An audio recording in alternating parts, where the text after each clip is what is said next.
Hello friends, स्वागत है आप सभी का मेरे YouTube channel my study class में। दोस्तों, यह एक नई वैकेंसी आई है जिसमें जो है 17 लोकपालों की जो है भर्ती की जानी है। यहाँ पे बताया गया है कि महात्मा गांधी राष्ट्रीय ग्रामीण रोजगार गारंटी योजना के तहत जो है छत्तीसगढ़ राज्य में 27 जिलों में कुल 17 लोकपालों की भर्ती की जानी है। और उसके साथ ही दोस्तों तीन अलग सदस्यों यानी कि लोकपाल अपीली प्राधिकरण में 3 सदस्यों यानी कि एक पद सिविल सेवा क्षेत्र, एक पद अकादमिक क्षेत्र एवं एक पद सिविल सोसाइटी संगठन क्षेत्र में भी जो है नियुक्ति की जानी है, जिसके लिए यह जो है नोटिफिकेशन जारी किया गया है दोस्तों। तो देखते हैं दोस्तों, यहाँ पे 17 जो है लोकपाल की जो पद है, यहाँ पे बताया गया है कि विज्ञापन प्रारूप एवं आवेदन पत्र महात्मा गांधी नरेगा के अंतर्गत 17 लोकपालों तथा लोकपाल अपीली प्राधिकरण के 3 सदस्य पदों की पूर्ति हेतु विज्ञापन ये जो है जारी किया गया है। अब देखते हैं दोस्तों, यहाँ पे कितने जो है कहाँ कौन कौन से ज़िले के लिए जो है लोकपाल की भर्ती की है। यहाँ पे दिया गया है ज़िले के नाम जहाँ पर लोकपाल का पद रिक्त है, और ये उस ज़िले का नाम दिया गया है जहाँ जो है लोकपाल के क्षेत्र में जो है ये एरिया आएगा दोस्तों। तो देख लेते हैं कौन कौन सा ज़िला है। कोरिया, सरगुजा, जसपुर, बिलासपुर, जांजगीर चांपा, कोरबा, रायगढ़, रायपुर, दुर्ग, कवर्धा, धमतरी, राजनांदगांव, महासमुंद, बस्तर, दंतेवाड़ा, कांकेर और बलरामपुर, ये जो 17 ज़िले हैं, यहाँ पे जो है 17 लोकपाल की जो है नियुक्ति की जानी है। अब देखते हैं कि इसके लिए योग्यता क्या है दोस्तों। यहाँ पे अनर्हता दिया गया है, यानी कि ये योग्यता नहीं होनी चाहिए, और यहाँ पे जो है योग्यता दी गई यानी कि अर्हता, ये जो है योग्यता है। तो लोकपाल के जो पद है उसके लिए जो है आपके पास क्या योग्यता होनी चाहिए। लोक प्रशासन ये दिया गया है दोस्तों, यहाँ पे ये योग्यता दी गई है। लोक प्रशासन यानी पब्लिक एडमिनिस्ट्रेशन, विधि, लॉ, अकादमिक, समाज कार्य, सोशल वर्क या प्रबंधन, इनमें से किसी एक में जो है आपके पास 10 वर्षों का अनुभव होना चाहिए, तभी आप लोकपाल के पद पे जो है अप्लाई कर सकते हो दोस्तों। इस तरह से आपके पास अगर ये योग्यता है तो ही आप इसके लिए जो है अप्लाई करो। अब यहाँ पे जो है ये जो बताई गई है ये अनर्हता, यानी कि ये चीज़ आपके पास नहीं होनी चाहिए, यानी कि किसी भी अंतर्गत आप दोषी सिद्ध ना हो। आपकी जो है आयु जो है 66 वर्ष से कम ही होनी चाहिए, ज़्यादा नहीं होनी चाहिए। ये और भी बहुत सारी जानकारी दी गई है जिसको आप दोस्तों आप अच्छे से पढ़ लीजिएगा। अब यहाँ पे जो है वेतन की जो बात की गई है कि इनको जो है किस तरह से वेतन दिया जाएगा, पहले उससे पहले बात कर लेते हैं कि इसकी अंतिम तिथि क्या है दोस्तों। इसको जो है डाक पोस्ट के माध्यम से ऑफलाइन आवेदन करना है, जो है 19/11/2020 यानी कि 19 नवंबर तक आपको जो है पंजीकृत डाक के माध्यम से ही जो है आवेदन आपको भेजना है दोस्तों।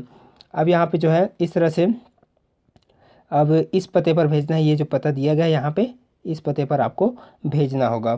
आपको लोकपाल पद के लिए आपको 19 तारीख तक जो है इस पते पर आपको भेजना पड़ेगा दोस्तों।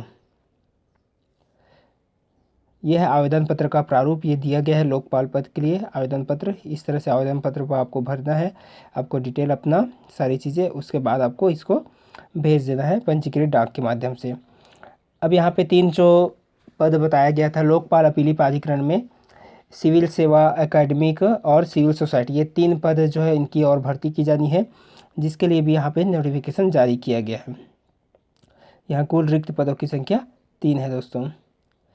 ये दिया गया है सदस्य सिविल सेवा क्षेत्र, सदस्य अकादमिक शिक्षा क्षेत्र और सदस्य सिविल सोसाइटी संगठन क्षेत्र, इन 3 पदों की जो है भर्ती की जानी है। इसका भी जो दोस्तों यहाँ पे आपका जो है 19 तारीख जो है 19 नवंबर जो है इसका लास्ट डेट है। आपको पंजीकृत डाक के माध्यम से भी भेजना पड़ेगा इसके लिए। और इसमें जो है योग्यता जो बोला गया है दोस्तों वो है 30 वर्ष का अनुभव यहाँ पे दिया गया है। शिक्षा क्षेत्र या सिविल सोसाइटी संगठन में कार्य करने का न्यूनतम जो है कम से कम जो है 30 वर्ष का अनुभव होना आवश्यक है।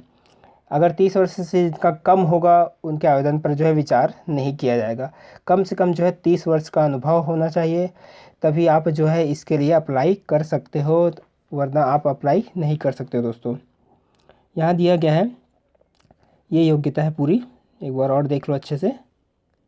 ये यहाँ से नियुक्ति हेतु सिविल सेवा क्षेत्र, अकादमिक शिक्षा क्षेत्र या सिविल सोसाइटी संगठन में कार्य करने का न्यूनतम 30 वर्ष का अनुभव होना चाहिए। इसका भी डेट जो है 19 तारीख तक आपको जो है अप्लाई करना है। तो इस तरह से दोस्तों आवेदन है, तो यहाँ बहुत सारी जानकारी यहाँ पे दी गई है। अब जो है दोस्तों इस नोटिफिकेशन को अच्छे से पढ़ने के लिए आप ये 2 वेबसाइट दिए गए दोस्तों, इन दोनों में से आप किसी भी वेबसाइट पर जाकर इस नोटिफिकेशन को आप डाउनलोड कर सकते हैं। www.cgstate.government.in पर भी और www.mgnarega.cg.government.in पर आप जाकर इस नोटिफिकेशन को डाउनलोड करके आप अच्छे से रीड कर सकते हो दोस्तों। उसके बाद ही आप अच्छे से रीड कर लेना, उसके बाद आप अप्लाई कर सकते हो दोस्तों। तो इस तरह से था ये जानकारी दोस्तों। यहाँ पे जो है ये 3 पद के लिए जो फीस पेमेंट बताया गया है वो जो है 30,000 रुपये बताया गया है, और उसके प्रति बैठक जो है 1500 मिलेगा। बाकी मंथली तो 30,000 है, मंथली जो है ये 30,000, और जो प्रति बैठक होगा उसके लिए जो अलग से जो है 1500 दिया जाएगा, प्रति बैठक 1500 और मंथली जो अलग से 30,000 दोस्तों। और जो लोकपाल के लिए उसके लिए जो है मंथली जो उनके लिए जो 20,000 है लोकपाल के लिए। यहाँ कहीं पे उसका उल्लेख किया गया है वेतन का कि लोकपाल के लिए कितना जो है वेतन दे होगा, ये लोकपाल के लिए है दोस्तों। यहाँ पे लोकपाल के लिए जो है मंथली जो है वेतन होगा वो है 20,000। और इसके अतिरिक्त जो है जब प्रति बैठक होगा, यहाँ पे बैठक की बात की गई है, जब बैठक होगा प्रति बैठक उसके लिए जो है 1,000 रुपया ये प्रति बैठक के हिसाब से जो है दे होगा दोस्तों। तो दोस्तों ये था वेतन की बात, योग्यता हो गई और कितने पोस्ट है वो भी हो गए दोस्तों। 17 पोस्ट लोकपाल के लिए और 3 पोस्ट जो है अलग इसमें जो बताया गया है वो सदस्य के लिए है। दोस्तों आपको ये जानकारी कैसे लगी दोस्तों? वीडियो को देखने के लिए धन्यवाद। अगर आप हमारे चैनल पर नए हो तो चैनल को सब्सक्राइब जरूर कर लेना दोस्तों, और बेल आइकन ज़रूर दबा देना ताकि आपको हमारी आने वाली सभी वीडियो की नोटिफिकेशन मिलती रहे। तो मिलते हैं दोस्तों इसी तरह अगले वीडियो में।